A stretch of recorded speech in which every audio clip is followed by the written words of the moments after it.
Alima, it's a pleasure to speak to you. I appreciate it. Thank you, Mario, for I know having me live. it's very difficult times for you. The last time I spoke to anyone from Imran Khan's family was his sons, Sulaiman and Qasim Khan, a few months ago. And as heartbreaking as it is, it seems things are just getting worse. And now your brother is in jail, former Prime Minister Imran Khan. And yesterday, one of your sons was kidnapped, and today another one was again kidnapped. Someone I know personally, Shah Khan, who's a very nice man, a very nice boy. And we've messaged back and forth a lot over the last year. Such a nice person. And I was just shocked to see today that he was the one arrested. So my heart goes out to you as a mother, Alima. Thank you, Mario. My first question to you is just for the world, what happened in the last 24 to 48 hours? Actually, it's a little disorientating to understand why they picked up my elder son, who's obviously very preoccupied with his own business, and he's also very committed to his triathlons that he runs around the world. And you have to understand, and my younger son, Shersha, we'd gone to court for his hearing, and the police took him away on a remand for 8 days. And when we were returning home, right outside our home, the cars came, they surrounded my husband's car. My other daughter-in-law and husband were in that car with him. They just surrounded the car, they pulled him out of the car, and they took him also. So both my sons right now are in police custody. And I have arrest warrants on myself as well. And my charges, nominated in, 70 or 80 cases. One of them is a murder charge. And my crime written in the police report is that I gave Imran Khan's message to the press. That is the charge on me. And that, you see, the whole thing is everything is revolving around Imran Khan. Imran Khan has been in jail for more than over 2 years now. And the problem that whatever the establishment has with Imran Khan is that he's the voice of the people. His party with no symbols, no party, absolutely no campaign, no flag, no identification. Imran Khan swept the elections on 8th February 2024. That's unheard of. Actually, anywhere in the world, since the process of electoral politics started maybe over a century ago, it is unheard of what happened in Pakistan on the 8th of February in 2024. That, I think, was a big shock. They spent the whole next day rigging that election because he had won more than 2/3, in spite of all these efforts that they put in pre-poll rigging. He had swept the elections, and they spent the next day making him basically stealing the whole election. And they're still in the process of disqualifying one at a time, maybe 5 people, 10 people. Even now, they disqualified 10 of his members from the assembly, again on charges of 9th May. 9th May, everybody in Pakistan knows, was a false flag operation. They structured it by claiming nobody died, by the way. It's a few buildings that they reportedly were set on fire. There's no death on their part. On the other hand, protesters on the streets were sniper rifles fired at them on the 9th of May, and many people, at least over a dozen people, were shot dead. And these are peaceful protesters at that time on the road.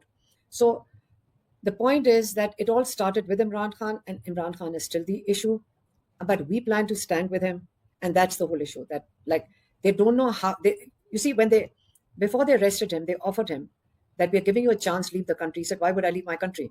Like, what's my crime that I have to leave the country? He stayed. Then they thought he won't be able to sustain himself in that prison. He's got a tiny little cell. And he's a man with a very strong will and a lot of faith. He's got a strong faith in Allah.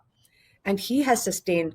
Gradually, they have taken away every facility he has. He's in complete solitary confinement. And that is being done to break that man who is a voice for the people. So it's not Imran Khan they're after. They're after the voice of the people. And it's basically, you see, in olden times, you would have dictatorships. There was no communication. So a dictator could come, take over, use armed men, tyranny, suppression, silence the voices, control the state television, and he could control the 2 or 3 newspapers. And dictators could sort of last for many years. Right now, I think the change in the world is your social media. In fact, you people are the change. Your generation is the change. The younger generation is the change. You have these mediums in which you can communicate with people. And this has caused a huge change, generational change. So now when they're trying to use the same tactics that were used 50, 60 years ago, it's just not working. Younger generation have too much access to information. And this information is the problem right now. And it is old tactics are not fitting into the new system. Right now, they cannot understand that they are using tyranny, they are firing at people. Why are they not giving up? Because the new generation in Pakistan, and we've got about 60%, which are very young people. That's about 110 million young people. And they are on that phone and they are independent in their thought, in their thinking. And they have access to information. They refuse to accept this sort of tyranny. So this is, I would not say that this is coming to an end. I would say this is the beginning of this. We are going through a process of change and we have no idea where this goes from in the next steps. But this tyranny that they're using, and we being Imran Khan's family, if our brother can sit in jail for 2 years and what he has put up with, has no access to family visits, which is his legal right. He has no access at all. When you're in a prison, books are a very important part, and he's a reader. He can consume 2 books in a day. One of the biggest challenges we have faced is getting him books, and he reads history, and he reads a lot of history. And what they've blocked for him is his books. What else? There's no television that he should have been allowed. There is no newspaper. So they've basically cut off all his communication with the outside world. So he's and access to people. My last time, I haven't met him in 3 or 4 months. So they thought if they block me, they can block his voice, where I have to give his message to the people.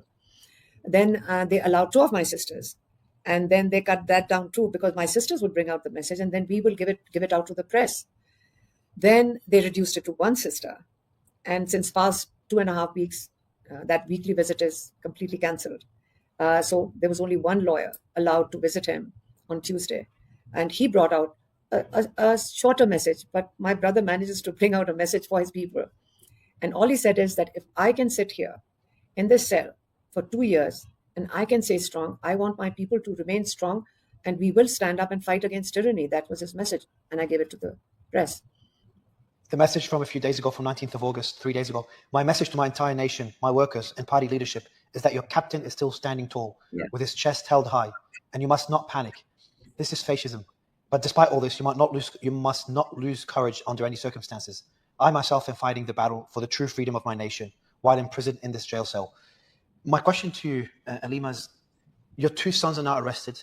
The son of your brother was arrested and he's facing 10 years in jail, and you have an arrest warrant against you as well. What's going on through your mind? How does it feel to just be targeted by this big establishment? My sister's son, Hassan, he has been in a military jail. Sister, Hassan Khan Niyazi, yes. My sister's son, he's been convicted for 10 years by a military court, no trial, no evidence. You have to understand these convictions are without absolutely any justification. Where's the process? One of the biggest things that my brother's been saying that was collapsing, but they did an amendment, which is called the 26th Amendment, in October last year, in 2024, October, they passed an amendment which basically converted the whole judiciary into a government department, as my brother would say. They actually took away the independence of the judiciary. And everybody knows, anywhere in the world, that whoever's watching, that justice is the basic requirement of every citizen in a country. But once the people lose faith in their judiciary completely, earlier on, we were getting some justice. We understood that maybe some judges are excellent in our courts. But to actually publicly, blatantly, in fact, in your face, say that these judges, we'll tell them, we'll dictate to them. So the judges are sitting there giving out 10 years, handing out 10-year sentences with absolutely no evidence. It's a mockery of the justice system right now. So without a justice system, when this government says, well, Imran Khan is facing his cases in court. Imran Khan was charged for conspiracy of 9th May. The High Court, our lawyers went in, and we are lay persons. We really don't have to understand. We are not legal people, but the court was full, and we all saw how well Imran Khan's lawyer, Salman Safdar, was handling the case. And he basically annihilated the case. The prosecutor, I felt sorry for him because he was making It was an embarrassment even for a judge to listen to what his arguments were. And Imran Khan should have gotten a bail at that time. That court, under orders, dismissed that bail. So as a result, uh, our lawyers went to the Supreme Court. And yesterday in the morning, uh, not as how we would have expected, we really didn't think even this. Now, the Supreme Court was so embarrassed with the merits of that case that the Chief Justice, before he started hearing the bail application, said to both the lawyers, the prosecutor and to our lawyer, I will not hear this case on merit. So everybody said that, what about merit? But he couldn't, because if he had heard the case on merit, the High Court would have, judiciary would have been a joke in the Supreme Court. So he said, I will hear it on technical grounds. And yesterday, the Supreme Court granted Imran Khan bail in 8 cases. Now there's only 1 case left in a High Court. We have been standing outside that High Court. Imran Khan's elected members, 180 of them, have come to the High Court, stood outside for hours, where that judge would give a date and a time. And when we went for that case, along with all his elected members, the judge would walk out of his commitment. So there's 1 case in which Imran Khan is convicted for 14 years. Judge for 4 months, for 2 months he would give a date and walk out on, find some excuse. Once the prosecutor didn't come, the next time, I don't know, the judge was not feeling well. So with all these excuses, they dragged it for 4 months. And now that judge, the Chief Justice of the Islamabad High Court, won't even give us a date. But after we got the bail yesterday, he said, well, when I came out of court, I said, now that we've got this bail, our next focus is to now go to Islamabad High Court. Maybe that was the reason I said all our focus shifts to the High Court. That's on the Al Qadir Trust allegations, correct? Yeah, the university. Yes.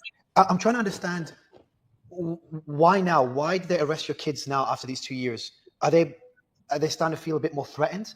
Have you received any? Have they reached out to you trying to reach some sort of agreement? What's happening behind the scenes that led to this sudden arrest of your kids and after your sister's son was convicted of charged for 10 years? We have actually been discussing this since yesterday. You've asked a very pertinent question, a question that we ourselves are asking. What happened that they needed to pick up? Because I didn't think it was a smart thing to do, like in a PR terms, like why would you pick up one son one day and pick up the other one? Was it to scare us? So I went out to the press. I said, if my mind thought that are they trying to say, don't talk about Imran Khan's message anymore, or I don't know. So I went out and repeated the message so that people shouldn't feel that even if they arrest 2 of our sons, you have to understand, why is my brother sitting in jail? My brother is sitting in jail. He's been offered that we can, if you keep quiet, we can put you up in your house. There have been various small snippets coming along the way. My brother said, what is the value of my life? If I have to do something meaningful, this is what I want to do, is for the people of Pakistan. Otherwise, what do I want to do for myself? He said the value of a person is if you do something, greatness is not when you make billions. Greatness is not when you have big cars or whatever. He said, when you want to do something big, a big dream, it is actually to bring freedom to the people of Pakistan. And in Pakistan, the awareness in the past 2 years, it's been like we've been given an opportunity to, the whole country's been educated. We all understand our situation now, whether somehow or the other, people tell us all the time that we now live day to day, we have seen what they've done to our country and we want it back. And the younger generation, 110 million of them, yes, they want a better future. What's wrong with that? They have a right in this country. Why are they being told that you don't have a right, that the state has a right? In Pakistan, I might say something right now, and you'll have to understand why I'm saying it. That, listen, when the British left India, Indians, whether Muslims or Hindus or Sikhs, they all protested for freedom, right? Everybody is always in search of freedom, and they wanted to shed off their colonial rule. So they protested, they stood up to the change. So Pakistan, when Pakistan was made, what the laws in India and Pakistan, the whole subcontinent, at that time were not me. It's like all the people who are charged with treason. It's like you do not threaten the state. So the state was basically the colony, the colonizers who controlled. Now the regulations and laws are actually the same. So these few institutions are basically under pressure, and I'm telling you, they're going to fall. They have already collapsed. The police voted for Imran Khan. 60-70% of the military voted for Imran Khan. So why would they want? Everybody wants a change. So the change is, and we are in the process of change. What you say about my sons being arrested, well, maybe this is the little contribution that we can make, that we will stand strong. We do not fear what they bring to us, because we stand with our brother, because he's standing for such a big cause. It's a very big thing, and we are very small in a very big canvas of change. Do you expect do you expect to also be arrested, considering there's an arrest warrant? Well, with two of my sons in jail, I don't understand why. Like, if I was their PR advisor, I wouldn't tell them to arrest the whole family. We are not in politics, first of all. We've only gone out to stand for our brother and for his freedom, because he's illegally in jail. He's being tortured in jail. And if we raise our voice for it, how is that wrong? Like, what? We haven't even understood. Have you broken a law? I mean, I know we've never broken any laws during our lifetime. Why would we do it now? Standing up and speaking up for his, for human rights. There are women being, you know what they did yesterday?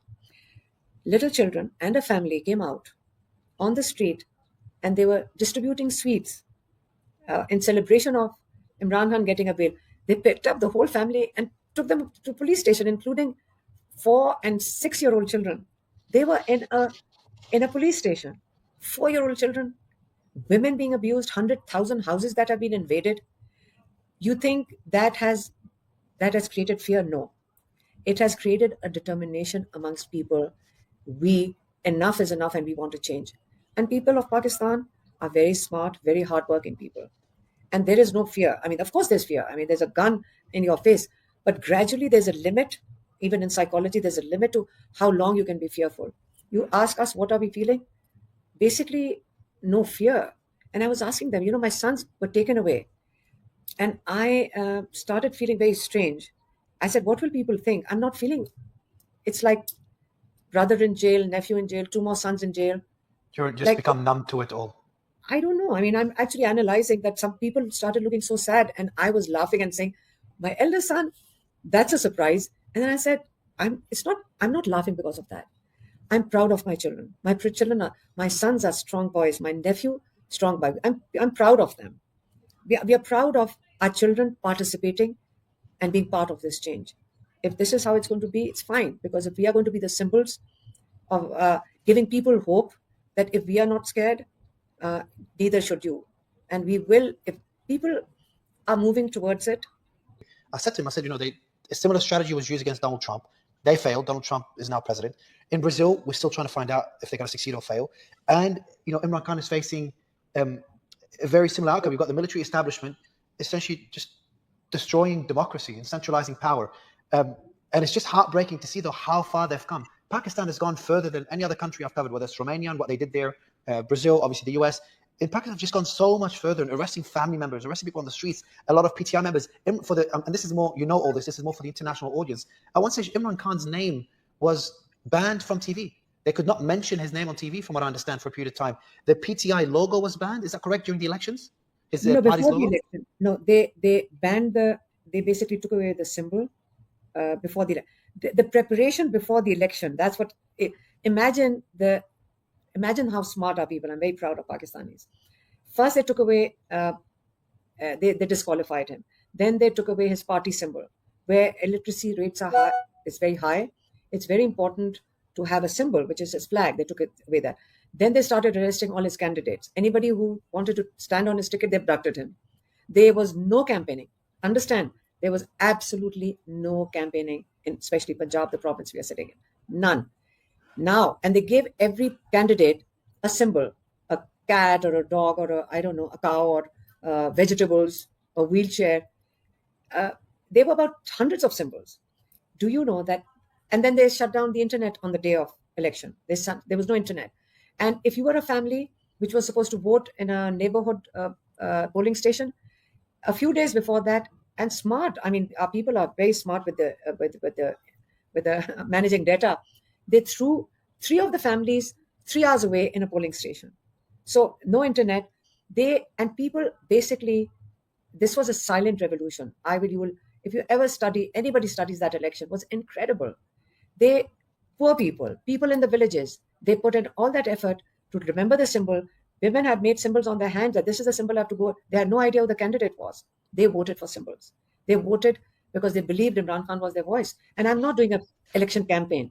I genuinely, sincerely believe that Pakistani people made us proud that they stood up for themselves. In spite now they stole the election the next day. Now you've got a government sitting here who is illegitimate. They are known corrupt. The military, my brother says, when he was the prime minister, the very same intelligence agencies told him how corrupt they were. They are the ones who showed him these two political parties' files. At the moment, the declared corrupt people are right now, with no vote bank, are sitting running this government. You know why? Because they have no support from the people. So they have no commitment to the people. And corruption, of course, it's a corruptions galore. They are going after your minerals. They are going after selling your airports. They are making deals. That's what we are hearing, that they're making deals on selling your railway. They're selling your airports. They are, you don't call that investment. Investment is when people come and invest in your country and produce something. Investment is not when you sell your assets. You're selling your jewels. So maybe they'll sell their jewels and run out of the country. And one of the biggest problems is that all our corrupt people, many of them land up in London and are welcomed with all their plundered money. If there was no one allowed to, if the developed countries, some of our leading democracies, and I think I do remember Bill Clinton bringing this up. I remember in a Clinton Foundation speech, he said that, and I was very happy to hear him say that. He said, we need to stop taking in the corrupt people and their money. And that would most probably half the corruption that happens in our country. So we are going through a change. And the problem, as I said, is still Imran Khan, because he's the voice of the people. And they don't know what to do with him. And picking up my sons, I don't know, maybe they're panicking. Maybe they are panicking. Maybe they are frustrated. They have no idea what to do now because they don't know what to do with him. He's had 3 murder attempts on him, assassination attempts, one in which he had 3 bullet wounds and 2 shrapnels in his legs, and he survived that.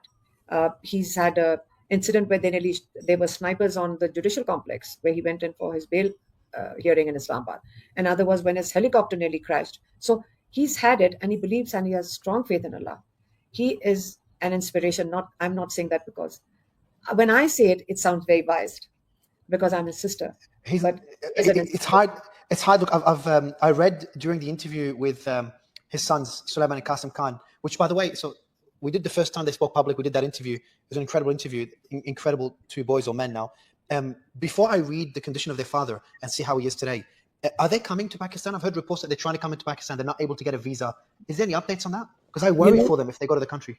Shall I tell you that we went to this is a few months ago, so we went to see him, and we told him, I said, you'd be so proud of your sons. When they spoke on your interview and we heard him, I mean, I was actually very emotional when I heard them. They're such amazing boys. I said, you'd be so proud of your sons when they spoke on TV. And I said, a lot of things. You see, my brother has not just especially with his sons, but with us also.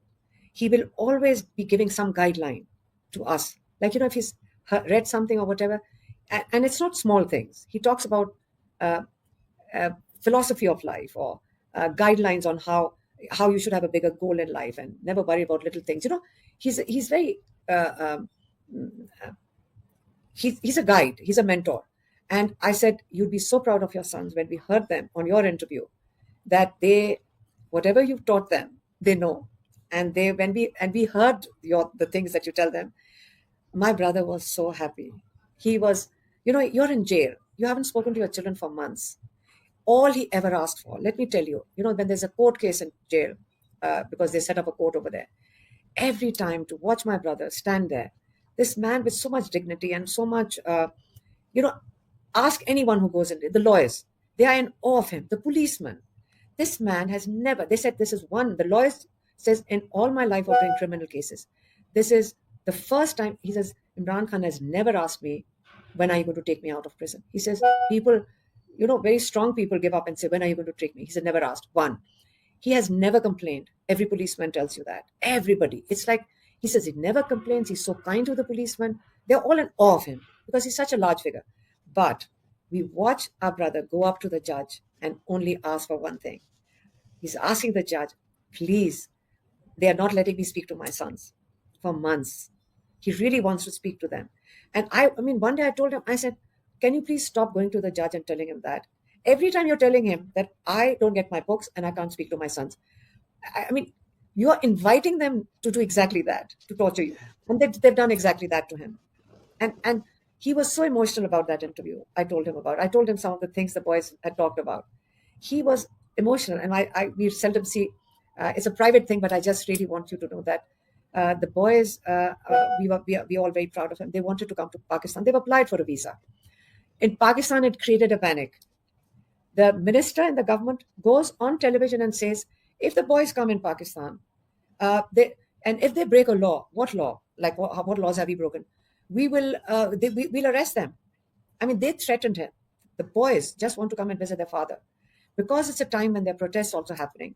And I said, if you don't allow us to meet our brother, we will protest for it. We are protesting. We protest every Tuesday. And if you don't allow the boys to meet, we protest also. Our family will protest.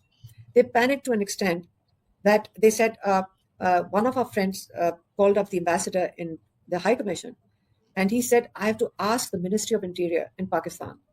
So I tweeted about it. I said, well, our friend has asked the High Commissioner, and he said, I have to check with the Ministry of Interior. That's what I was told. There was a news on television saying, this is incorrect. Ministry of Interior has nothing to do with granting them a visa, and they have to go to the High Commissioner and to the Ministry of Foreign Affairs. Now the boys, Shah Suleiman and Qasim, have applied in the Pakistan High Commission for their visas. There is no news. You can get a visa from the embassy in 1 hour, and they've applied on their British passport because then they get consular service because of the threats we were getting. It was better. That's why they're worried. I was thinking that's why they're worried. They're coming under a British passport, and that could cause a big issue for them, potentially an international issue. But what do you expect? They're threatening them here. They should come under their British. I'm worried if they go to Pakistan. I'm worried what will happen to them. I'm not sure about all your sisters. What happened to you? Your nephew, your 2 sons. Your nephew been charged and is in jail right now for 10 years. I worry for them, but I also know that if they go to Pakistan, the government is in trouble because you got 2 British citizens, sons of Imran Khan, in the country. They haven't done anything wrong. They can't blame May 9th on them. They literally have done nothing wrong whatsoever. I think it'll be a very tricky thing for the military, for the government. Well, I don't think there's a limit to how foolish you can be, and they won't do that. But if but then they were not giving them a visa on the British passport. They have a Pakistani ID card, but they needed to be reissued. So some of our friends here told us, he said, they apply for the NICOP renewal. Basically, they've lost it, so they need another card. He said, you know what's going to happen? They're going to say the card left by road to get to Britain. So it might take, say, 6 to 8 months to get here. So they won't get their cards. So, but it's like a bit of a comedy that they're not allowing. They're not. So I told the boys that Alima, we passed the comedy stage 2 years ago when they banned Imran Khan's name on TV and they removed the logo before the elections. The comedy was already it's been comedic for a while, and it's still banned now. Yes, of course. I mean, basically, if you speak about him, you carry his picture. That's you can get arrested. Of course, no, you'll get arrested. Yes, you can't. You like they shouted a few slogans on the streets. They got arrested. You get arrested if they're paranoid about Imran Khan. So bad. I mean, you see, but the problem is that you do not do it out of strength. You do it out of fear. This is fear. So it's not when when you're trying to scare people. Basically, you yourself are scared. It's not. It's just basic psychology. They're so scared. I mean, to pick up both my sons is really public relationing stupidity. Like you pick up one son, but the next day you abduct my other son. Like I would not advise them to do that because that was stupid. But that is reflective of there's some situation in their own government where it's cracking up. There's a crack appearing somewhere. Do you think there's something internal? There's some sort of struggle internally that's going on? Something is happening that why would you start abducting? I got arrest warrants. Like you can't close his voice. He's in everybody's hearts. This country is not owning him because it's a cult. Pakistan is not in a cult stage. They believe he has to unify us and he's our voice. They trust him and they love him. So they've heard him. They've heard him. A man who sits in this little cell for 2 years for no other reason, and they know that he's sitting there for them. This is everything people say on the streets. We know he's sitting there for us because there's no reason. They know it's public knowledge that he's been offered several times, leave the country or keep quiet for 6 months. Let the system run. He's saying, what his demands are? His demands are rule of law, free and fair elections, and human rights. unless you don't have rule of law, you can't have human rights. It's very basic. And one day he said to us, you know what? It's interesting. He's a visionary man. He said, I said, you know what's happening outside. Look what's happening to our judges. He says, let me tell you, unless the system is collapsing, it's collapsed, but it has to collapse to the ground to rebuild it. That's when people are ready to rebuild something. Our government, in the meantime, is debating on having a presidential system. So our dictator can become the president. And then somebody said they might ban all political activity. Now, this is a script from 60 years ago. It's not going to survive in current environment with our young generation. So they are pushing the country, young people especially, who see their future being, it's already, how many people have left the country in the past 2 years? At least 2.5 million people have left the Oh, country. wow. Educated Wow. people. This is not boat people running from a war. This is your doctors, your teachers, your educated youth, IT specialists. This is a brain leaving the country because they don't see a future in Pakistan. And this is, it's a economically, they're already being hit hard because of no investment coming in. So it's a combination. We are going through the situation. As I said, my brother's and his wife also in jail is Yes. isolated. She's also isolated. And on Tuesday when they met, when the lawyer went in and he met both of them, he said they had met after 3 weeks also. They had met between, although they're allowed to meet twice a week, they're not allowed to do that. But Imran Khan is standing strong, and we have to stand stronger than him. He's our inspiration, and we have to. What is this, Alima, what is the situation with your nephew, your sister's son, Hassan Khan Yazi, as well as your two sons right now? Have you spoken to any of them? I know obviously your nephew's in jail. Your two sons were arrested in the last 24 hours. Have you heard anything about them yet? My sister's son, once they were convicted in this closed military, they were sort of sentenced to 10 years. It's rigorous. Also, it's also, Alima, in Pakistan you have something called rigorous imprisonment. Yeah, which is, it's not normal imprisonment. He's got to go through hard labor, stricter conditions, a lot of physical labor, demanding physical labor, restrictive privileges as well. It was crazy for me to see all those additional suffering. My nephew, when these political prisoners, some of them have come from very humble backgrounds, so which also caused a lot of economic hardship for their family. So when you're a bread earner for a family, imagine their hardships. And my sister, their friends, they're always helping the other prisoners out. And my nephew, while he was in military jail also, when he would meet my sister and his sibling, he would always say, can I order something for that person's family? So they all got into the social welfare system we all are helping out the families of a lot of those people in jail because of their financial situation, because they're bread earners in jail. But when they were in the military prison, you can understand when they were shifted to the regular prison after their conviction, they actually celebrated as if they were free from like they were celebrating their freedom coming into the regular prison. So they get to sit with each other and they meet. But remember, it's still a prison. It is still a prison, and their crime is a tragedy. What they are incarcerated for. Somehow or the other, all of us don't feel that my brother's going to be in there for 14 years or my nephew's going to be there for 10 years. You know why? Because we are not going to let it happen. We are going to fight for their freedom. You understand when we say we'll fight for their freedom, and for what eventually whatever it takes, we are going to fight for it. It's wrong. We are not fighting. This is not anarchy or this is not anti-state. This is wrong. Pretty strong, especially mentally strong. They're trying to break him mentally, according to his sons. Yes. How is he today? Is this time to get to him now that they're targeting? I don't know if they're targeting his other sisters, but obviously they're targeting you and his nephews. My brother, I will say that again. I have to repeat it because he's such an inspiration. I mean, if you see how he inspires the lawyer that went in, he says he joked about this, he asked about that. I mean, he's detailed when he asks question. Like people are in awe of how uh, it's just his whole demeanor. He's strong. He's you put him in a challenge, and he takes it as a challenge. You're testing his mind. So what his frustration right now was that he has a stack of books that he's read about the third time, and he says, "I need my books because I've now read some of these books about 4 times, and I need books." You're in a prison, but what they've done is they've blocked his connectivity to his party. That's what they're basically blocking. They don't want him to be connected to his party people. They don't want any information going in. And as I said, they are panicked that they have gone to such an extent to block him. You understand?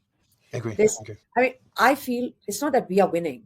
It's us and them, right? Us and them meaning the people. And then a collapsing system. So it's just collapsing. And collapsing is not a bad word. Remember, collapsing, it's called disruption. Disruptions are important sometimes to break status quo. We don't know where it's going to go, but we are watching history in the making. And the inspiration for all of us, for Pakistan right now, is Imran Khan. And that's why he's so important, not just for us as a family, but for the future of Pakistan. And that's why we will stand with him and we will stay with them. People who are coming out of prison, they were jailed for 1 month, or some have jailed for 3 weeks. Next day, they joined us for a protest outside. And I said, why are you joining us? Didn't you just come out of prison? They said, they can put us back in prison. We will come right back over here. So they are not breaking spirits. They are making spirits. These are getting stronger after going through these trials and tribulations. Ms. Alima, last question I have for you is, they're still arresting the family. They're still arresting any opponents, anyone they see as a threat. What can the world do? What can the international community do to help your cause, to help Imran Khan's cause and his family's cause? Don't they know what's happening in countries like ours? Like, it's happening in other countries as well. So there's no expectation from international community, but it does hurt when you see a dictator being supported, when you know it's tyranny, when he's terrorizing his own people. He should not be acceptable. Of a legitimate government should not be, knowing that they are sitting here with a completely stolen vote and continue to, the human rights abuses in Pakistan are not something that nobody knows. I mean, there's millions of footages about what's happening here. So shouldn't democratic countries with, developed democracies, it does bother people. Like, we understand we have to bring the change from within, but to support dictatorship, support illegitimate governments, that shouldn't really happen in a global family. They should be. When we see, like deals happening and our resources being, of course, they'll sell our resources at a cheaper rate. We should not have transactional relationships in a country where the people need support from international community. Because when we hear about our mines and minerals, that our mines and minerals are being offered to international governments, you do understand when you're transacting with an illegitimate government, they're going to sell it for pennies to $1. So who's going to be deprived? It's going to be the people of the country. So we must be fair to the people of a country, not take advantage of dictators. I mean, that's my opinion as a Pakistani. It's just been heartbreaking to watch this from the outside. I had an interview and a discussion with Prime Minister Imran Khan about 2.5 years ago, and then later to know he's in jail for this long in solitary confinement is a very, very small cell. Not being able to see his family, not being able to read, and then having a discussion with his sons, and then later finding out their nephews today and yesterday getting arrested, and there's an arrest warrant for you as well, Imran Khan's sister, and there's many other supporters of Imran Khan getting arrested or threatened. Many had to leave the country. It is sad to see, especially in such a beautiful country as Pakistan. I really hope some sort of agreement is reached, or some sort of peaceful solution or resolution that abides by the rule of law. My fingers are crossed. I admire your courage.